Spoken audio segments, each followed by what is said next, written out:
One of the city's landmark, Menara Daya Bumi, is host to many prominent officers. Come night time, its podium and covered walkways become a resting stop for those who are down and out. Sekarang ni tidur Daya Bumi lah.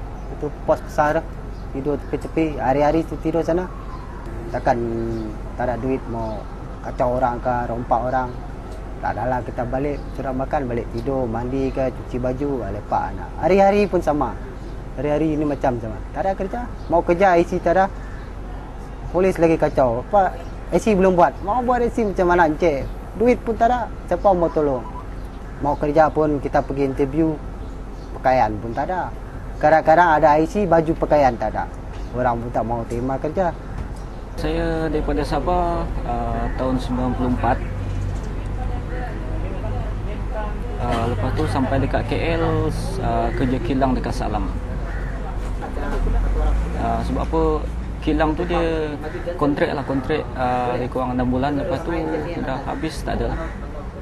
Masa interview tu, so bukan kita minta kerja, bukan dia terus ambil lah. So dia cakap tunggu panggilan. So kita tunggu sampai sekarang tak ada panggilan. Gaji pun tambah murah lah. Dia janji di Sabah sana dia angkat kami RM40. Jadi sampai sana RM15 saja dia bagi. IC kami pun dah tidak pulang, surat benak pun dah tidak kasih balik. Tidak apalah kalau yang tak ada tanggungan lah kan. Ini saya ada tanggungan lah. Sudah ada 3 anak di kampung.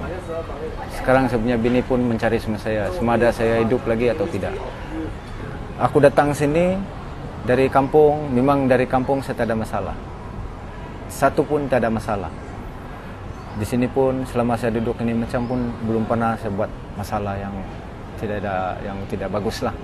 Macam jinayah polis, macam penagih, macam misap dada macam tu. Saya tidak pernah buat itu macam lah. Saya duduk ini macam saya berfikir untuk kemajuan saya. Kalau boleh dapat kerja tetap, lepas tu dapat rumah, so kalau boleh nak tukar, kalau boleh nak selesa lah. Stranded and without money, their lifeline is their wits, the street pavements, and the few soup kitchens in the city.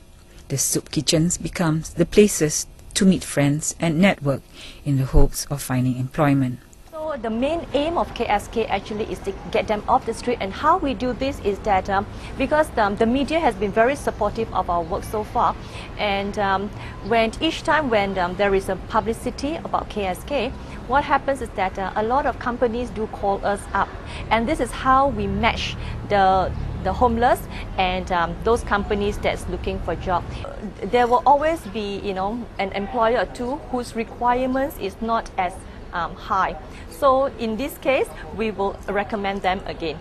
Many security companies call us up, so we are able to bring the homeless to them. We also have restaurants and workshop. Those are car repair workshops. These are the 3 main industry that always requires a lot of our workers. Till now, we haven't had any complaints. No employer has come back with any negative remark about those that have been working for them. Of course, we will continue feeding the homeless. I mean, that is a given, But what we want is for them to also gain some dignity and to be able to get back to the mainstream of society. And I think this is very important for every human. Bolehlah kerja macam tu.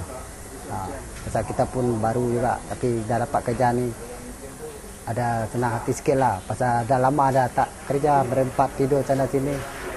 Jadi tak ada orang tolong. Macam ni, ada orang tolong, okey lah. Baru mau tolong kita. Kadang-kadang orang pun tak mau tolong. Bukan itu pasal banyak orang lepak dah. Kan orang luar boleh hidup, orang tempatan tak boleh hidup. Macam itulah. Kita pun bukan mau tidur sana, pun mau kerja. Kalau tolong macam ni kita kerja. Tapi mau okey punya lah. Kalau okey dia boleh percaya kita boleh percaya pun. Sama-sama bekerja sama, jadi boleh kerja lah. Mula-mula tu memang susah lah. Sebab apa dah lama tak kerja. So mungkin kalau boleh kita sesuaikan diri dulu lah, sebab apa dah lama tak kerja kan. So kalau boleh kita cubalah. Bagi pendapat saya lebih bagus lagi kerja daripada duduk merata-rata, tidur merata-rata, makan pun merata-rata. Itu paling orang benci lagi. Paling orang benci. Apasal kamu orang badan sehat, dia mesti ada tegur kan. Banyak sudah yang aku dapat, orang tanya saya, apasal kamu badan sehat, kamu tidak mau kerja. Nah, jadi jawaban kita tegur salah juga kalau kita mau cakap dengan orang.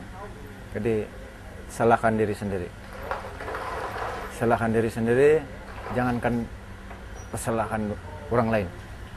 Pikir diri sendiri, salahkan diri sendiri. Itu sih. This is the second chance they are looking for: trust, employment, and the opportunity to save money and see their loved ones at home.